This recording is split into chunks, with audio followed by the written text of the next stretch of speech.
So I'm going to go out on a bit of a limb here and I'm going to say that souvlaki, in one form or another, is probably the most popular food in Greece. And there's a very, very good reason for that.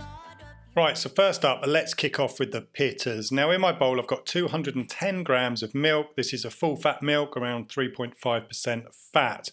To that I'm going to add 8 grams of sea salt, give it a quick stir with a spoon until it's dissolved, and then I'm going to add 7 grams of dried yeast, 15 grams of olive oil, and then 300 grams of strong bread flour.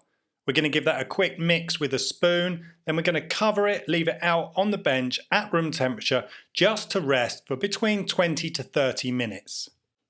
Right, so now we can get this out onto our bench. I'm not using any bench flour whatsoever, and I'm going to knead this for about 5 minutes or so. Now the main aim isn't to build up lots of strength in the dough, but it is to make sure that everything's really well incorporated and the dough's nice and smooth. Now once we've achieved that, we can get it back into our bowl, we can cover it up and we can leave it to prove. Now my kitchen today is 20 degrees Celsius or 70 degrees Fahrenheit. Now we've used cold milk in this, so the proving time is going to be a little bit longer. So I'm guessing this is going to be in the region of 2 hours. But just remember, your proving time is going to be dependent on the temperature of your kitchen. Right, so in total, this dough took 3 hours to prove. And again, we're going to get it straight out onto the work surface. I'm going to weigh this, and this recipe is enough to make 4 pittas.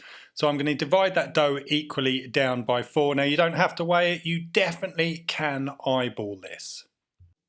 Right, so now we can get these 4 pieces of dough shaped into dough balls. We're going to place them onto a flour tray. We're going to cover them with a plastic bag, and again, these are going to sit out at room temperature to prove.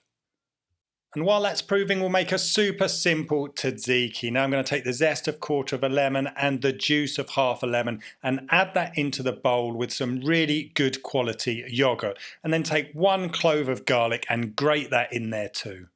Slice a cucumber in half lengthways and remove the watery seeds, and then we can give that a good grating. Now I like to leave the skin on, and then we can add some sea salt to the cucumber and leave that for about 15 or 20 minutes just to release some of that moisture. Then we can squeeze out any excess and then pop that straight into our bowl, and our tzatziki's done. Right, so my dough's been proving for 1.5 hours. Now, as I said, my kitchen temperature's 20 degrees Celsius or 70 degrees Fahrenheit. And the next stage is actually going to be to pre-shape these. So we need some bench flour, and then working with 1 piece of dough at a time, we're going to roll this out into a circle. Now that circle wants to be about 18 to 20 centimeters wide. And then just repeat that with the other 3 pieces of dough. And then we'll cover it over with a kitchen cloth. And these are just going to sit out for 5 to 10 minutes to rest. Right, now you can cook these on the stove or in the oven on, say, a baking stone or a steel, but I've preheated my cast iron pan to medium heat. That's about number 5 out of 9. Lightly flour the work surface underneath your pitta and then push your fingers down firmly so you've got some nice dimples, and then we're going to slide that straight into the pan. Now I can't stress this enough, don't have your heat too high. We need that pitta to cook all the way through, but not overcook on the top or the bottom.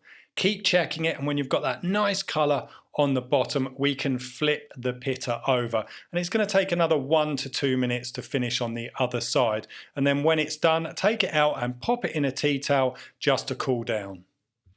Today I'm going to be making chicken kalamaki or chicken skewers. Now I'm going to use the thigh for this, and I'm just dicing it up so it fits on the skewer nicely, and then I'm going to pop it in this brine solution, which is 5% salt. I'll leave details in the description. Once that's brined for 1 hour, I'm going to thread the chicken onto my skewers and then grill over a medium heat until we've got a really nice golden crusty kind of texture on the outside, but the chicken's not overcooked, it's still nice and moist on the inside.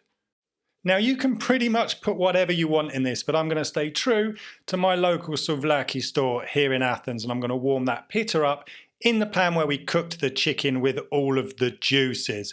In goes the chicken kebab, and then I'm going to add some sliced tomato and some finely sliced red onion, the tzatziki, some chili flakes, some oregano, and it wouldn't be a souvlaki for me unless it comes with chips. And that's it, it just needs to be wrapped up.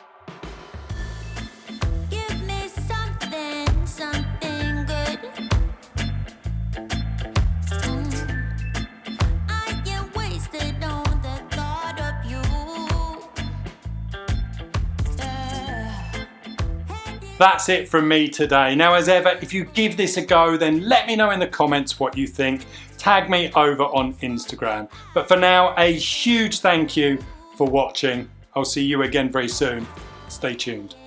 Can't get you out of my mind. You're still with me all the time.